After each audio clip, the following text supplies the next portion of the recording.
Today we're going to be talking about specific serve locations, why we hit to specific spots, as well as how we can hit those spots, and the various different benefits that we get from hitting to those locations. And be sure to stick around to the end because I'm going to be sharing with you the optimal place to serve to win more points. By the way, this video is sponsored by Selkirk. You can use my code ADV-Playbook and you can get a free e-gift card after your purchase. They have tons of different pickleball gear to choose from. They're definitely the best in the business, so be sure to check them out.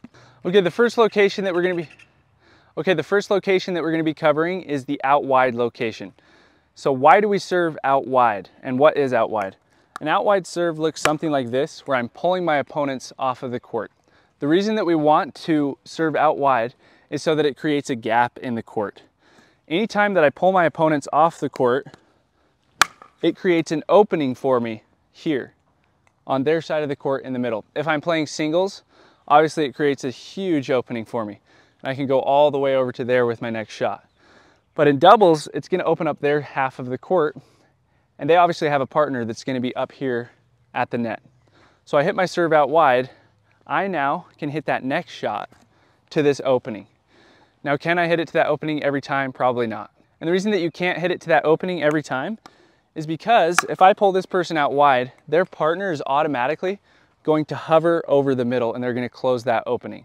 So now instead of the opening being in the middle of their service box over here, like in that location, the opening changes to behind their partner down the line. And then what will happen is this partner's gears will start turning to where they'll be like, oh, where do I cover? Do I cover for my partner or do I cover down the line?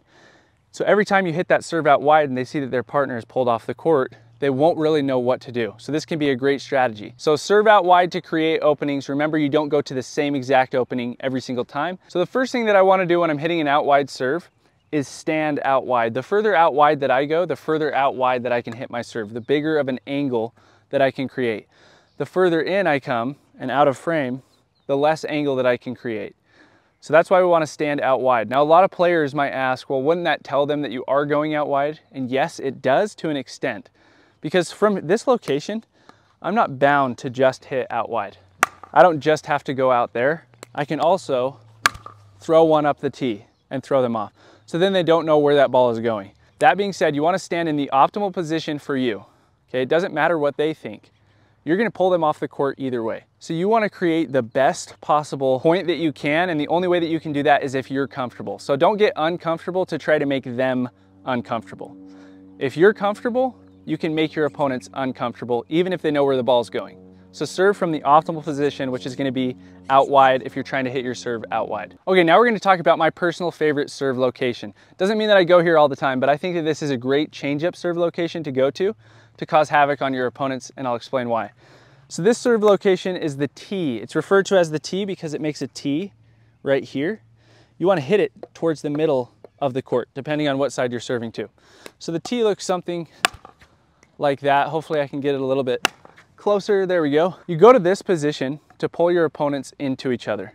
Essentially what that means is this player over here that's returning the ball, I hit my serve, they're coming into the middle of the court, and it's going to open up that side of the court. Now it's not going to open it up for a drive because I don't have enough court to work with. If I were to drive this next shot, they're going to already be up at the net. It's going to be really easy for them to just take that shot out of the air. Whereas since I pull them up the middle here, I can now hit my next shot if they return to me over in that location. Hopefully I can get it even further out to where they're now running forward. They now have to stop their momentum and go back outwards to hit that next shot. So they're going to be late getting to it. So it causes my favorite setup, which is typically going to result in an earnie for your partner. So just to show you guys what that looks like, I serve up the tee, I drop out wide, and then I'm coming here, or my partner is coming here, either way, and then you're jumping here. And it's almost always just an easy put away as you jump over that line. Okay, and just so you know, it's the same exact play on this side. I serve tee, they return, and then I drop to that location. I'm running in and I'm going to take that shot out of the air. If I'm playing singles, if I'm playing doubles, my partner's going to run in, take that next shot as an earnie. Let's now talk about the location of up the middle and why we hit to this location. So the up the middle location is going to look something like that. It's going up the middle of that service box. So if they're standing over there and I hit to that location, a lot of people might think, well, you're hitting the ball directly to them. Isn't that a bad location to go to? This is actually a really, really good location to go to, especially if you can get depth on your ball.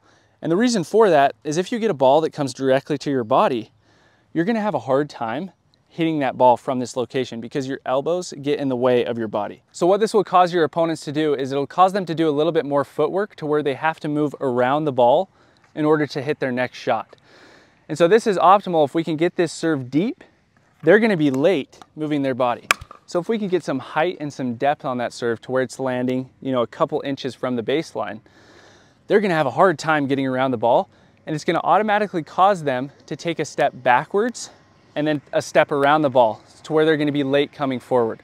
So then they're coming late into the kitchen. This is gonna be the optimal serve for getting our opponents late coming in, which is great for us because it takes us from a defensive position, because really when we're serving, we're in a defensive position in pickleball, not like other sports, into an offensive position because they're late coming into the court, and we can now take that next ball and get it at about mid-court to where it's at their feet. Now we're running in and we're putting that next ball away. So it's essentially gonna be the same exact thing on this side. I'm going in the middle of this service box now. I'm trying to get as much depth as I can on that ball. The more depth, the more that they're gonna have to step back and the later that they're gonna be coming into the net. And as promised, that brings us to the golden nugget that I said that I would tell you guys about, so thank you so much for sticking around. Here's what that is. If you can get your opponents to return the serve behind the baseline, you're gonna automatically change your position from a defensive position to an offensive position. And what I mean by that is if your serve goes short, something like this, where it's short in the court, they're going to be returning that serve from way up here.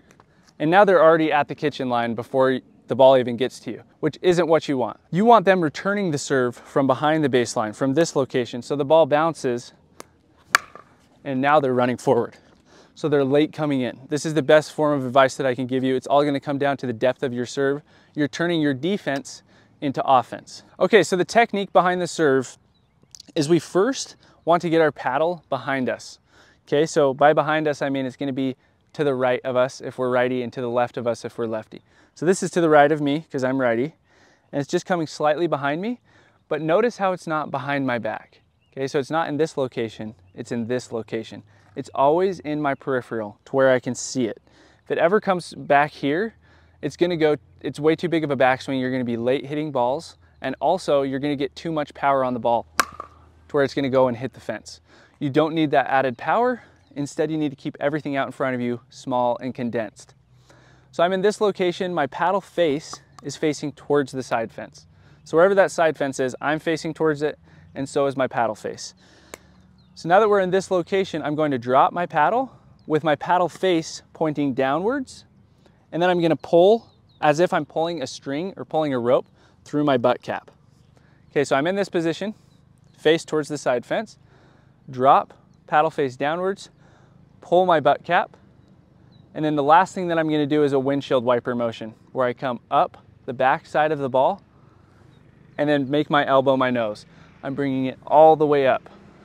So paddle here towards the side fence, downwards, make my elbow my nose, and remember that I'm windshield wiping up that ball. So now that we have that motion, what I want you to think about is that you're creating a C with a little bit of a Nike swoosh at the end. It's gonna swoosh off all the way up. We wanna finish up here. So create the C and then all the way up. And remember, windshield wiper motion. All that that motion is my forearm is up and now my forearm is down. That's all that the motion is. Drop, and I'm coming up the ball. Now next is the foot placement. This is what is gonna determine where our serve goes. I'm going to place my non-dominant hip right here towards wherever I wanna go. If I wanna hit over there, I'm gonna face it over there. If I wanna hit over there, I'm gonna face it over there. If I wanna hit to you, I'm gonna face it right here. So wherever that's facing is where it's gonna go essentially. Now if you start hitting balls wide, then you just need to make a small tweak. So let's say you're standing here, the balls are going wide, you make a small tweak, and now the next ball is gonna go in. So there you have it. That's why we hit to those locations, and that's what will set you up for success in your pickleball game. If you want to learn how to hit the serve that is absolutely taking over pickleball, I go into depth on how to hit James Ignatowicz's serve. You can watch that video right here. And I will see you guys on the next one. Peace.